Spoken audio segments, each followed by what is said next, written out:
Agar sizning nomingizda uy, kvartira, yer uchastkasi, noturar bino, do'kon, ombor yoki dala hovli bo'lsa, 2026 yildagi yangi qoidalar sizga bevosita tegishli.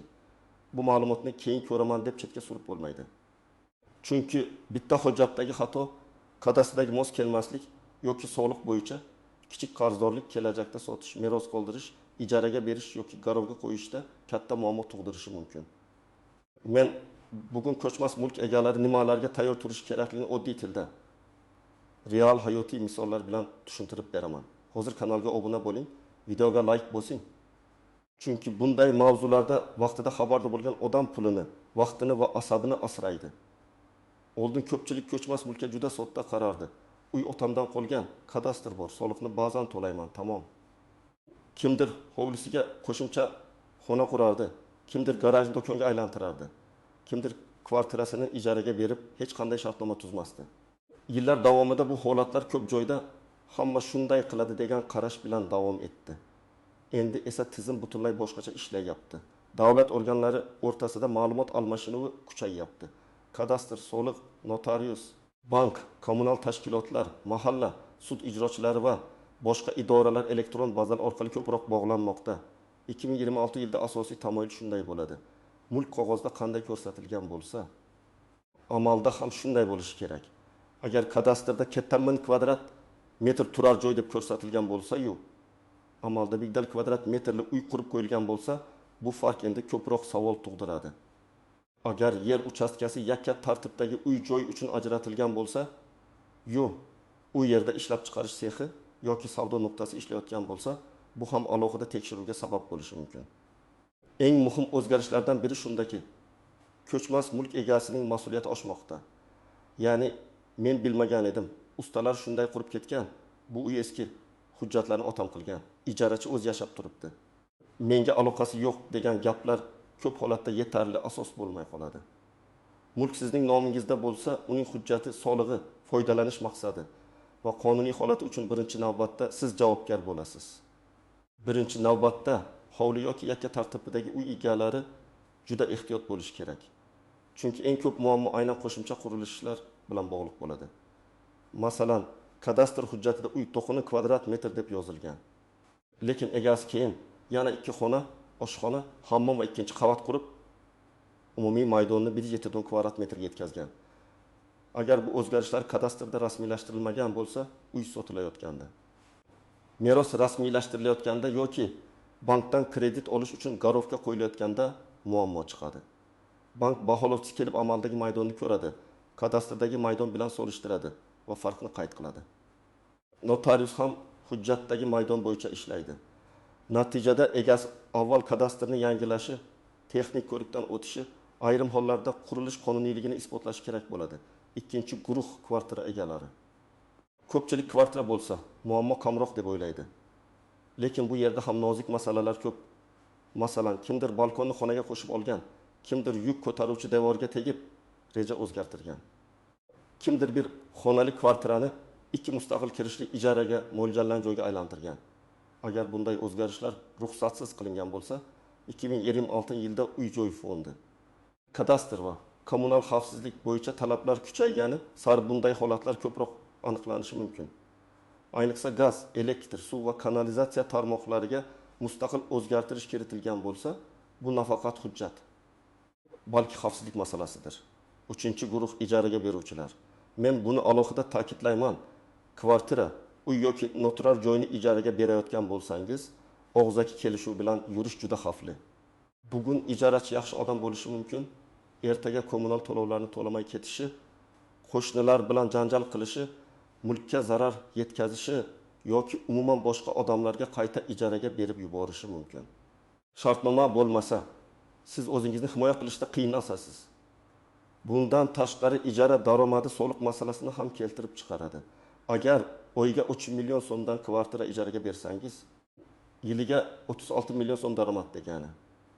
Bu pul kichkina daromad deb ko'rinishi mumkin, lekin soliq organlari uchun bu daromad manbai hisoblanadi. 2026 yilda naqd va kartaga tushumlar, kommunal hisoblar, yashovchilar soni va shartnomalar bo'yicha ma'lumotlar ko'proq solishtirilishi mumkin. Shuning uchun ijarani rasmiylashtirish egani ham, ijarachini ham himoya qiladi. 4-chi guruh noturar mulk egalari, do'kon, ofis, ombor, ishlab chiqarish binosi, xizmat ko'rsatish joyi egalari. Bu yerda foydalanish maqsadi eng muhim masala. Masalan, hujjatda bino ombor deb yozilgan, lekin amalda u yerda kafe ishlayapti. Kafega sanitariya, yong'in xavfsizligi, elektr quvvati, suv ta'minoti, chiqindi, avtoturargoh kabi qo'shimcha talablar bor. Yoki hujjatda turar joy deb ko'rsatilgan hovli amalda tikuv sex sifatida ishlatilmoqda. Bunda qo'shnilar shikoyat qilsa, shovqin, elektr yuklamasi, yo'l tirbandligi yoki yong'in xavf sababli tekshiruv bo'lishi mumkin. Mulk egasi men ijaraga berganman, ichida nima qilayotganini bilmayman desa ham, bu uni to'liq javobgarlikdan ozod qilmaydi. Chunki mulkning qanday faoliyatga berilganini shartnomada aniq yozish kerak. 5-guruh yer uchastkasi egalari yer alohida e'tibor talab qiladi. Yerning chegarasi maydoni. Foydalanish turi va qo'shnilar bilan chegaradosh chiziqlari kadastrda aniq turishi kerak. Real misol, ikki qo'shni hovli orasida 300 sm devor siljigan. Ko'zga arzimasdek tuyuladi. Lekin 20 metr uzunlik bo'yicha bu 6 kvadrat metr yer degani. Agar hududda yer narxi qimmat bo'lsa, bu kichik farq ham katta nizoga aylanadi. Uy sotilayotganda xaridor chegara noto'g'ri deb bitimni to'xtatishi mumkin. Meros bo'lganda aka o'rtasida janjal chiqishi mumkin. Shuning uchun yer chegaralarini oldindan aniqlashtirish zarur. Kimlar unchalik xavotir olmasligi mumkin. Agar sizning mulkingiz bo'yicha kadastr hujjatlari to'liq bo'lsa, qurilish amaldagi hujjatlarga mos bo'lsa, soliq qarzdorligi yo'q bo'lsa, ijara rasmiy shartnoma bilan yuritilsa, yer chegarasi aniq bo'lsa va mulkdan hujjatda ko'rsatilgan maqsadda foydalanilsa, sizda katta xavf bo'lmaydi. Lekin baribir men har bir mulk egasiga yilga kamida bir marta hujjatlarni tekshirib chiqishni maslahat beraman. Chunki muammo ko'pincha egasi bilmagan joydan chiqadi. Eski qarzdorlik, noto'g'ri kiritilgan kvadrat metr, familiya imlosidagi xato, manzil nomi o'zgargani, meros ulushi rasmiylashtirilmagani yoki kommunal hisob egasi boshqa odam nomida qolgani kabi. Endi eng ko'p uchraydigan yashirin xavflarga to'xtalaman. Birinchi xavf eski hujjatlar. Ba'zi uylar 1990 yillar yoki undan olgi davr hujjatlari bilan yuradi. Unda ko'cha nomi eski, uy raqami o'zgargan, maydon taxmini yozilgan, chizma sifatsiz yoki umumiy yer ko'rsatilmagan bo'lishi mumkin. Egasi menda kadastr bor deb o'ylaydi. Lekin zamonaviy elektron bazada ma'lumot to'liq chiqmasligi mumkin. Bunday holatda mulkni sotish yoki meros qilishda hujjatlarni yangilash talab qilinadi. Eng yomoni, bu ish xaridor topilgandan keyin boshlansa, xaridor kutmay ketadi yoki narxni tushirishni talab qiladi. Ikkinchi xavf ulushli mulk. Masalan, kvartira 3 kishining nomida, ona, o'g'il va qiz. Ona kvartira ijaraga bermoqchi yoki sotmoqchi, lekin boshqa ulush egalari rozilik bermasa, bitim amalga oshmaydi. Yoki bir hovli meros bo'yicha 5 farzandga o'tgan, lekin amalda faqat bittasi yashaydi. Qolganlari mayli, yashayver degan. Yillar o'tib, mulk narxi oshganda ulush talabi boshlanadi. 2026 yilda elektron reyestr va notarial ma'lumotlar aniqlashgani sari ulushli mulkdagi noaniqliklar ko'proq yuzaga chiqadi. Shuning uchun kimning qancha ulushi borligini, kim rozi bo'lish kerakligini, kimning nomi hujjatda turganini oldindan bilish zarur. Uchinchi xavf merosni vaqtida rasmiylashtirmaslik. Ota yoki ona vafot etgandan keyin uyda farzand yashab yuradi, lekin meros hujjatini rasmiylashtirmaydi. O'zimizniki-ku deb o'ylaydi. Lekin qonuniy jihatdan mulk hali merosxo'r nomiga o'tmagan bo'lishi mumkin. Keyin sotmoqchi bo'lganda yoki rekonstruksiya qilmoqchi bo'lganda boshqa merosxo'rlar, notarius, sud arxiv hujjatlari kabi masalalar paydo bo'ladi. Agar merosxo'rlardan biri chet elda bo'lsa, biri vafot etgan bo'lsa, biri voyaga yetmagan farzand qoldirgan bo'lsa, jarayon yanada murakkablashadi. Shuning uchun meros masalasini cho'zmaslik kerak. 4-xavf ipoteka yoki garovdagi mulk. Ko'pchilik uy bank garovida turganini unutib, uni sotish, hadya qilish yoki qayta rasmiylashtirish mumkin deb o'ylaydi. Garovdagi mulk bilan har qanday bitim bank roziliksiz amalga oshmaydi. Agar kredit qarzdorligi bo'lsa, mulk egasi soliqdan tashqari bank majburiyatlarini ham hisobga olishi kerak. 2026 yilda banklar, kadastr va notariuslar o'rtasidagi elektron tekshiruvlar yanada tezlashgani sari bunday cheklovlar darhol ko'rinadi. 5-xavf kommunal tarmoqlar va noqonuniy ulanishlar. Uy yoki noturar joyda elektr quvvati oshirilgan, qo'shimcha gaz uskunasi o'rnatilgan, suv tarmog'iga ruxsatsiz ulanish qilingan bo'lsa, Bu katta jarima yoki uzilishlarga olib kelishi mumkin. Ayniqsa noturar faoliyat yuritayotgan joylarda elektr yuklamasi hujjatdagi limitdan yuqori bo'lsa, xavf 2 barobar oshadi. Masalan, kichik do'kon sifatida ro'yxatda turgan joyda muzlatgichlar, pechlar, konditsionerlar, reklama chiroqlari ishlatilsa, eski simlar bunga bardosh bermasligi mumkin. Bu faqat jarimas, yong'in xavfi hamdir. 6 nozik masala. Soliq qiymati va kadastr qiymati. Mulk solig'i, yer solig'i yoki boshqa majburiy to'lovlar mulkning turiga, maydoniga, joylashuviga va belgilangan qiymatga qarab hisoblanadi. Agar sizning kadastr hujjatingizda maydon kichik ko'rsatilgan, amalda esa katta bo'lsa, yangilashdan keyin soliq oshishi mumkin. Ba'zi odamlar shuning uchun hujjatni yangilashni istamaydi. Lekin bu vaqtinchalik tejash kelajakda kattaroq muammoga aylanadi. Chunki sotish vaqtida baribir hujjat moslashtiriladi. O'sha paytda jarayon shoshilinch, qimmat va asabiy bo'ladi. Men har doim shuni aytaman. Hujjatni tinch paytda tartibga keltirish muammo chiqqanda yugurib yurishdan ancha arzon.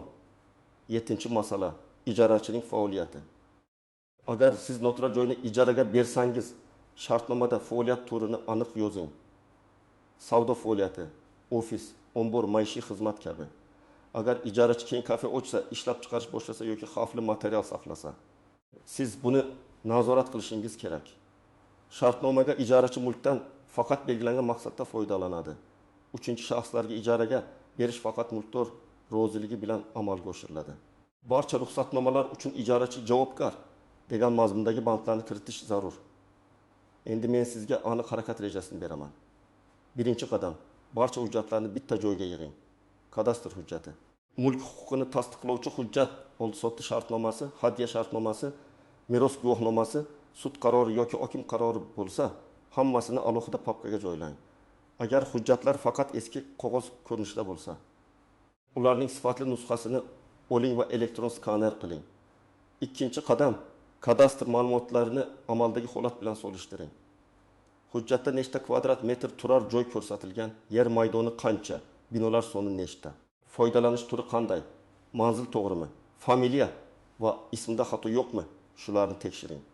Agar hovliga qo'shimcha qurilish qilgan bo'lsangiz, uni kadastrda aks ettirish mumkinmi? Qanday tartibda rasmiylashtiriladi? Shuni aniqlang. Buning uchun hududingizdagi kadastr bo'limiga yoki davlat xizmatlari markaziga murojaat qilishingiz mumkin. Ko'p xizmatlar onlayn portal orqali ham ko'rsatiladi. Lekin murakkab holatda mutaxassis bilan yuzma-yuz maslahatlashgan yaxshi. 3-qadam, soliq qarzdorligini tekshiring. Mulk solig'i, yer solig'i, ijara daromadi bo'yicha majburiyatlar bo'lsa, ularni ko'rib chiqing. Soliq ilovalari shaxsiy kabinet yoki hududiy soliq organi orqali ma'lumot olish mumkin. Agar qarzdorlik chiqsa, uni e'tiborsiz qoldirmang. Kichik summa vaqt o'tishi bilan penga. Cheklov yoki notarial bitimdagi to'siqqa aylanishi mumkin. 4-qadam, ijara bo'lsa, shartnoma tuzing. Kvartira ijarasida ham, do'kon ijarasida ham shartnoma bo'lishi kerak. Shartnomada ijara muddati, oylik to'lov, to'lov sanasi, kommunal xarajatlarni kim to'lashi, depozit bormi yo'qmi, mulk holati, ta'mirlash mas'uliyati, muddatdan oldin chiqish tartibi, zarar yetkazilsa qanday qoplanishi aniq yozilsin. Mulkni topshirishda dalolatnoma tuzing. Devor, pol, mebel, texnika, hisoblagich ko'rsatkichlari, kalitlar soni hammasini qayd qiling. Bu oddiy ishdek ko'rinadi, lekin nizo chiqqanda aynan shu qog'oz sizni himoya qiladi. 5-qadam, ulush va meros masalasini tartibga keltiring. Agar mulk bir nechta odam nomida bo'lsa, hamma ulush egalari bilan gaplashing. Kim foydalanadi, kim sotishga rozi, kimning ulushi qancha, kelajakda nima qilinadi. Buni oldindan kelishib oling. Agar meros ochilgan bo'lsa, notariusga murojaat qiling. Vafot etgan shaxsning o'lim guvohnomasi, qarindoshlikni tasdiqlovchi hujjatlar, mulk hujjatlari. Merosxo'rlarning pasport ma'lumotlari kerak bo'lishi mumkin. Har bir holat alohida, shuning uchun notariusdan aniq ro'yxat oling.